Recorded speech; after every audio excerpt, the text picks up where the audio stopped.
সকালবেলা ঘুম থেকে উঠেই দেখি বাইরে অনেক বেশি শোরগোল হচ্ছে। তো কি হয়েছে সেটা জানার জন্য বাইরে গিয়ে দেখছি যে এখানে তো জোর কদমে রান্নাবান্নাই চলছে। তো কারণটা কি সেটা তোমাদেরকে জানিয়ে দিই, নাহলে তোমরা বুঝতে পারবে না। তো আমার দাদি কিছুদিন আগে মারা গিয়েছে। তো হিন্দু কালচারে যেমন শ্রাদ্ধ হয়, তেমন আমাদের মুসলিম কালচারে বাড়িতে মিলাদ দেওয়া হয়। তো আমি যেহেতু ঘুম থেকে লেট করে উঠি, তো উঠেই দেখছিলাম যে সব কাজকর্ম প্রায় শুরুই হয়ে গেছে। তো তারপরে ভাবলাম যে একটু ওই বাড়ি থেকে ঘুরে আসি। তাই ঘুম চোখে ওই বাড়িতে গিয়ে দেখি এই বাড়িতে তো প্যান্ডেলও রেডি, আর এদিকে খাওয়ার দাওয়ার ব্যবস্থার জন্য দেখো চেয়ার টেবিল সব রেডি করা আছে।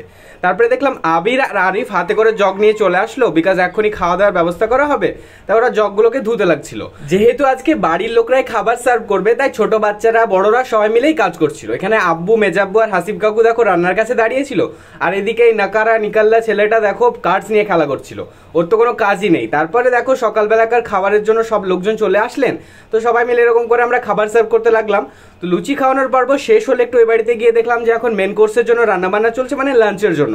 তো এখানে পটল ভাজা হচ্ছিল, বিকজ সবজি বানানো হবে। আর এখানে দেখো মাংসতে কত রেড চিলি পাউডার অ্যাড করা হচ্ছিল, আর অনেক সুন্দর লাগছিল। তো সেটা দেখার পর আমি আর হাবিব কাকু চলে গেছিলাম মিষ্টির দোকানে, বিকজ মিষ্টির অর্ডার ছিল, সেগুলোকে আনতে হবে তাই জন্য। তো সেগুলোকে নিয়ে বাড়ি এসে দেখলাম অনেক বেশি রান্না প্রায় কমপ্লিটই হয়ে গেছে। তো এখানে সব রেখে দেওয়া হয়েছিল। তো দুপুরের খাবার টাইম হয়ে গেল, তো লোকজন এসেছিল, তো আমরাই সবাই মিলে খাওয়াচ্ছিলাম, বাড়ির লোকরাই খাওয়া দাওয়া করছিল। তো খাওয়া দাওয়া কমপ্লিট হয়ে যাওয়ার পর আমার মুখের অবস্থাটা দেখো, যে ঘেমে এনে একদম পুরো অবস্থা খারাপ হয়ে গেছিল। আর আমি লাঞ্চও করিনি আজকে। তো সন্ধ্যাবেলায় যেহেতু মিলাদের টাইম, তো দেখো সবাই মুসল্লিরা চলে এসেছিলেন আর মিলাদ শুরু হয়ে গেছিল। তো আমি একটু লেটেই গেছিলাম, আর তারপরে এখন আমি সবাই মিলে মিলাদ শুনতে থাকি। আর তোমরা এরকম ভিডিওসের জন্য আমার চ্যানেলটাকে সাবস্ক্রাইব করে একটা লাইক করে দিও গাইজ। দেখা হচ্ছে নেক্সট ভিডিওতে, ততক্ষণের জন্য টাটা, বাই।